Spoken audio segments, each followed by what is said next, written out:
Breaking news mga kababayan. Nako po, Senator Cayetano, the new SP, Senate President, sumabog po sa galit. Tinawag po na bastos itong mga nagsusulong na mag-surrender si Bato. Dahil dito mga kababayan, ito po, Risa Ontiveros, Ping Lacson, Soto, Pangilinan, Bamakino. Mga kababayan, talagang kinompronta, harap-harapan, na sinapak, sinampal. Ayan o, harap-harapan, kinompronta ni Senate President Cayetano at tinawag na bastos, kabastusan ito at walang paggalang sa soberanya ng Pilipinas. Sino kayo? Di ba mga kababayan ko? Hindi ba kayo mga Pilipino, mga Judas, Hestas, Barabas kayo? Ayan o, Senator Lacson, harap-harapang kinompronta ni Pia Cayetano. Ganon din si Alan Cayetano dito. Kita nyo po, gustong ipadampot si Bato at isurrender sa ICC. Grabe na ang paglapastangan nila sa saligang batas natin. Diba? Ngayon po, pakinggan po natin paano binira itong former SP na walang alam, walang utak. Ito ring Ping Lacson, binira din dito mga kababayan. Panoorin po natin. Ako, gulo pa rin mga kababayan. Pero hindi ginaya si Cayetano dito. Talagang batas ng Pilipinas ang masusunod. Bakit kayo luluhod sa banyagang bansa para lang isuko si Bato? Mga Judas talaga kayo. Ito po. Good afternoon. Magandang hapon sa inyo. I thank God for you being here today. Pasensya na, I only have a few minutes because we have to prepare for session. Actually, sinabi ko no media. I just wanted to see kamusta yung mga pulis sa labas dahil napaka-init and just assure them that we appreciate their work. But I should have known better. There's media everywhere. So that's why I'm here. So siguro 3 or 4 questions. Transparency is part of the new majority. So I'll try to answer the questions to the best of my ability. Then need na mag-session. Sir, there's a resolution coming from the minority seeking Senator Bato to voluntarily surrender to proper authorities. Yes. May konting kabastusan yung resolution because Kita nyo mga kababayan, may kabastusan. Itong mga senador na ito, bastos ang ginawa nyong resolution. Mga Judas talaga kayo. Ayan sinasabi ni Cayetano. Sino kayo? Diba? Ituloy natin. I thank God for you being here today. Pasensya na, I only have a few minutes because we have to prepare for session. Actually, sinabi ko no media. I just wanted to see kamusta yung mga pulis sa labas dahil napaka-init and just assure them that we appreciate their work. But I should have known better. There's media everywhere. So that's why I'm here. So siguro 3 or 4 questions.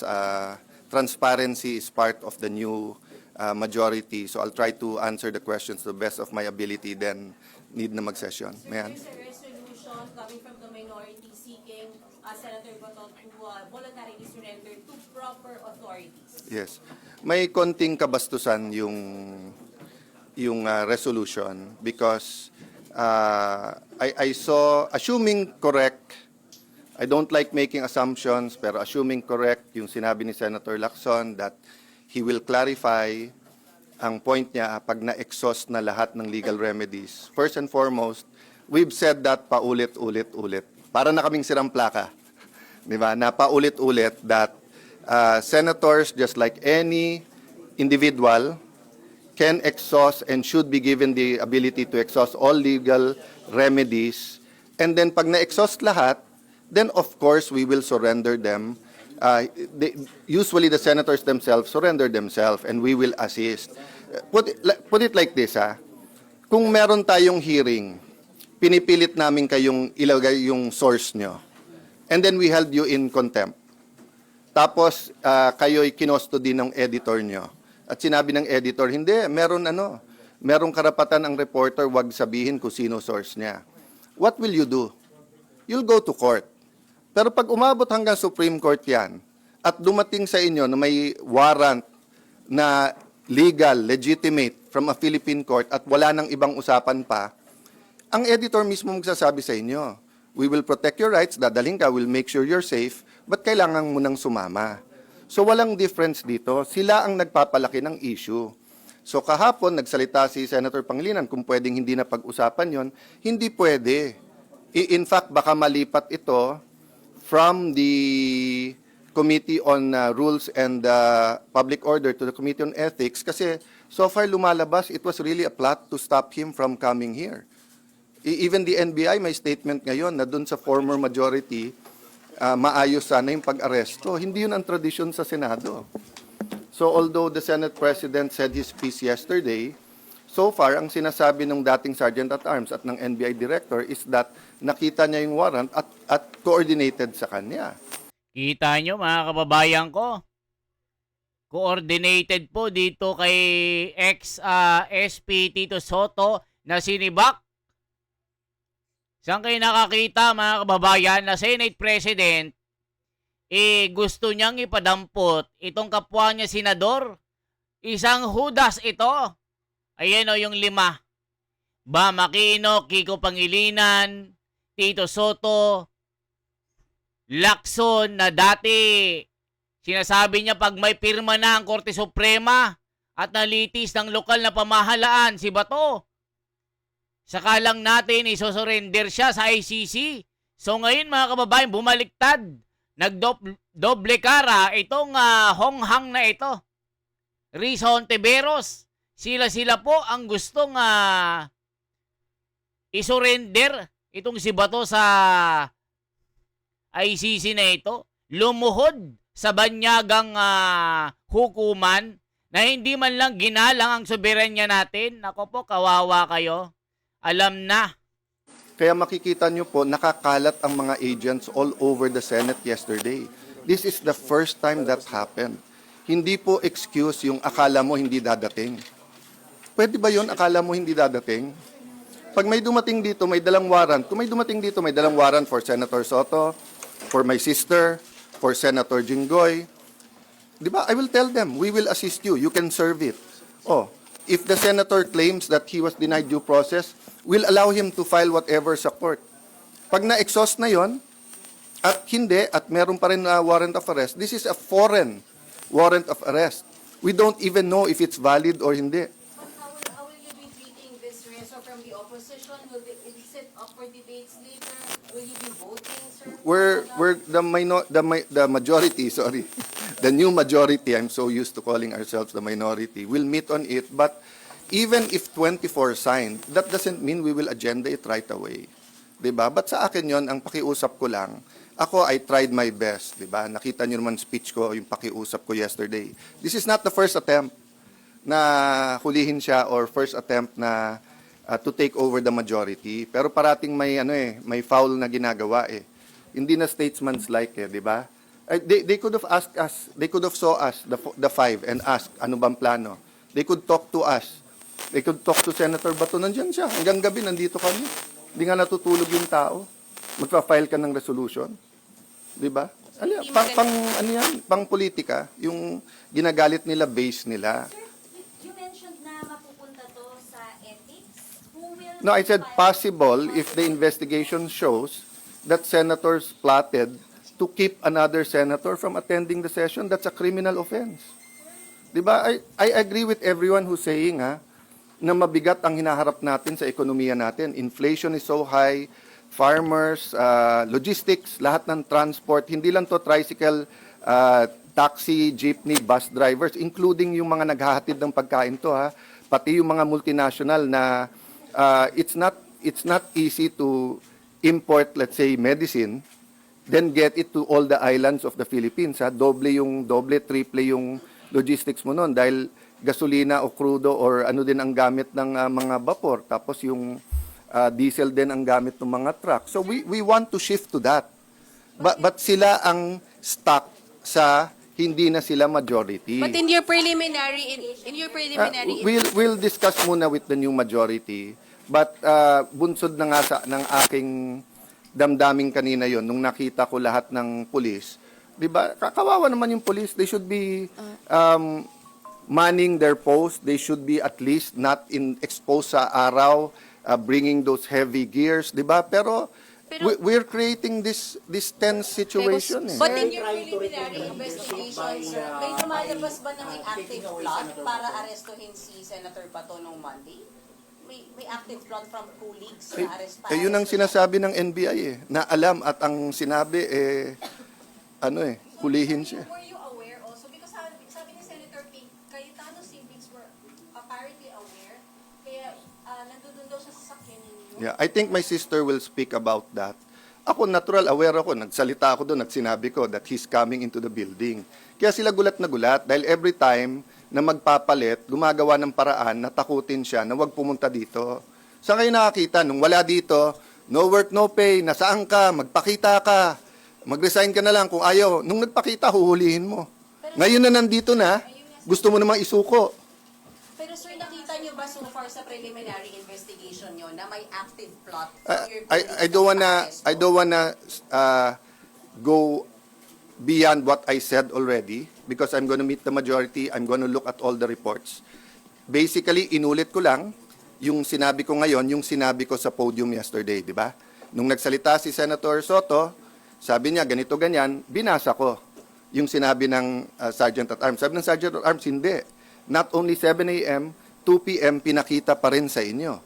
Di ba? Sinabi po ng NBI, sir, makakapasok ba lahat ng agents, nandiyan ba silang lahat kung hindi pa pumayag si SP? Pumayag si SP.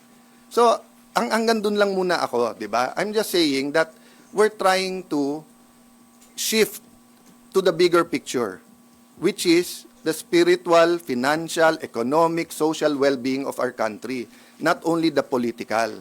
Oh, but what is the other side doing? Diba? Sir, meron po bang active threat ngayon sa leadership niyo considering na medyo magulo dahil dito nga? We will assume that, 'di ba? Sabi nga nila, manipis ang majority namin. Ang sagot ko lang doon, mas mabuting manipis kaso sa makapal. Pero sir, 'Di ba? Majority nga kayo dati, makapal naman. Oh. what do you mean by that, sir? What do you Sabi niya manipis ang majority namin. Yes, yes, Oh. because of the 13, Oh, sir. 'di ba? Okay. So, at the very least, ha, yung pinaka-respeto natin sa kapwa senador, makapasok ka, you can use the facilities of the Senate, hindi ka sinusundan ng CCTV, hindi ka threaten, hindi nag-iimbento ng mga accusations sa kapwa, 'di ba? Hindi tinatakot yung kasama mo sa majority. That's why I said nga, statesmen like sana, nagpalit, let's move on. Pero sa ginagawa nila ngayon, parang pinipilit nilang magsalita kami kung bakit tumagal ang palitan ng leadership. So, kung papalitan nila kami, all they have to do is go upstairs. Nung natalo ako kay Senator Pimentel ng 2016, nag-dinner pa kami kasama si PRRD with Senator Soto, Senator Lacson. I think Senator Pimentel was there. Nagkamayan pa kami sa Malacanang bago. Then I didn't go to the SONA. I didn't go here, sa SONA na ako pumunta. Oh. Nung nagpalit at naging Senate President si Senator Subiri, wala namang problema eh. Nung umakyat kami ni Senator Escudero, pinakita sa kanya, mga boss, may pirmahan. Yakapan pa kami. Siyempre may konting sinong bumaliktad, sinong ganon. But yun, private lang yun. Sir, Diba? So, nung pumalit si Senator Soto, ang umakyat napaka-close pa sa amin. Umakyat kay Senator Cheese. O siya pa nag-oath eh. Oh. So, before the break, alam nila may hawak akong 14. Hindi dapat ako. It was someone else. Oh. Anong ginawa nila? May ginawa sila. Para hindi kami umabot ng 14. Oh. So, ngayon, choice nila kasi hindi namin sila atrasan eh. Pero sana isipin nila yung mga pulis na sa labas. Sana isipin nila yung oras nyo sa news. Would you rather be reporting on inflation, on tourism, on gas prices, 'di ba, on education, on the super El Nino, or would you rather keep talking about Bato? 'Di ba? Wala naman sine si Bato eh. Hindi naman box office yung kay Bato. So may legal issue. So let the court decide. Can't we move on from that? Sir, categorical, Diba? what will you do with the resolution ng minority? Will you allow it to be taken up later? We're meeting right after. with the acting majority leader. Sir, meron bang threat? Ayan, mga kababayan ko. Ang kakapal ng muka ng minority ngayon. Sobrang kakapal. Ang kakapal na nga noon, majority, sobrang kapal naman ng muka. So ngayon mga kababayan, gusto pa nilang guluhin ang majority ngayon ni Cayetano. Gusto nila isurrender si Bato. Saan kayo nakakita? Kapwa mo Pilipino, isosurrender mo sa banyagang hukuman, mga hudas. Mga kababayan ko, kayo na humusga dito. Saan kayo nakakita? Kalahi mo. Ano, gusto nyo bang isuko si Bato? Gusto nyong bastusin ang soberanya ng Pilipinas? Mga hudas! Di ba mga kababayan ko? Tuloy pa natin. Gigigil din kayo, ano? There's always a threat. Lalo ngayon ito na mainit ang politika. And I'm ready at any time. I didn't ask for this. If natuloy yung ating palit ng leadership nung bago nung break, hindi ako ang Senate President. Kung hindi ako tumulong kay Senator Cheese, hindi din. I don't want to discuss na yung each and every member nga. Kasi nga, let's face it, di ba? 24 lang kami. We have to work with each other. And the problems facing our country doesn't have political colors. Masama ang loob ni Tito Soto dito at ni Ping Lacson dahil pinalitan nga po ni Cayetano at ni Ligarda. Mga kababayan, masasama ang loob. Bakit? Nung ginawa nyo kay Marcoleta at Chis Escudero, mga hudas. Diba? Akala nyo kung sino kayo, minority na nga kayo, kakapal ng mukha nyo. Sabi ni Cayetano dito. Yung 7% inflation ba, kulay green ba yon or kulay yellow or kulay red? Hindi. Di ba? Pag yung tao walang mabiling gamot, yung DOH, siguro yon, trabaho muna. Mag-resign na si Secretary Herbosa. Nangako siya dito during the budget hearings, wala nang delay. Di ba? Ang City of Taguig nakabili ng flu vaccines. Binabakunahan na, mahigit 100,000 ang aming ang aming senior citizens. Bakit ang DOH huli na naman? Di ba may southern at northern hemisphere pagdating sa flu shots, patapos na yung isang hemisphere, papunta na dun sa kabila. Hindi pa tayo nakakabili. Masasabi mo ba sa senior citizen na nagka-flu, tapos nagka-pneumonia, namatay? Nasasabi mo ba, sorry, kasi we failed sa bidding? Di ba, guys? Sir, magkaka-ethics case. Kapag po nakita sa investigation na yung colleagues, some of your colleagues are involved in the plan or plot to arrest Senator De La Rosa, you will file an ethics complaint? Two things. One, that's up to Senator Bato dahil siya naman ang involved. Ako, I'm more talking about the institution. Sometimes, if it's more political action, it's better just to let it go and to be statesmen and stateswomen, di ba? Yung parang, okay, that's part of the game. Medyo may konti kang siko, konti kang sipa. Sige, pero no harm, no foul. No blood, no foul. Di ba? So we want to move there. We want to talk about real issues. Di ba? So let me stop there, guys, kasi I'm sure I'll brief you then by the end of the day. Yeah. Ayan mga kababayan ko. Alam mo, good job kay Alan Cayetano. Ito yung Senate President na merong katwiran. Marunong sa batas. Alam kung ano yung mga pasikot-sikot ng batas. Tignan nyo itong si SP Soto na bula-bulag ang utak. Isipin nyo, iparesto mo si Bato, nakipag-coordinated ka sa mga otoridad ng NBI, tapos gumawa pa kayo ng resolution. Katraidoran ito mga kababayan, isang pagtatraidor o isang tinatawag na hudas sa panahon natin. Kung panahon ni Cristo may Judas Iscariote, sa panahon natin, Judas na Tito Soto. Yan ang sinasabi ng taong bayan. Anong masasabi nyo dito? Kaya nagulpi sila ni Cayetano eh. Good job Cayetano. Isa ka. Bata mo ako. Diba? For transparency, for a better democracy. Ito po ang ating binibigyan ng reaction ngayon. Isang like, isang share po, at isang subscribe. Manaig ang katwiran at ang batas ng Pilipinas. Hindi pwedeng yumuko. Hindi pwedeng dumapa sa banyagang kanluran. Sa batas na hukuman ng banyagang mga Hestas Barabas na yan. Okay po? Salamat po.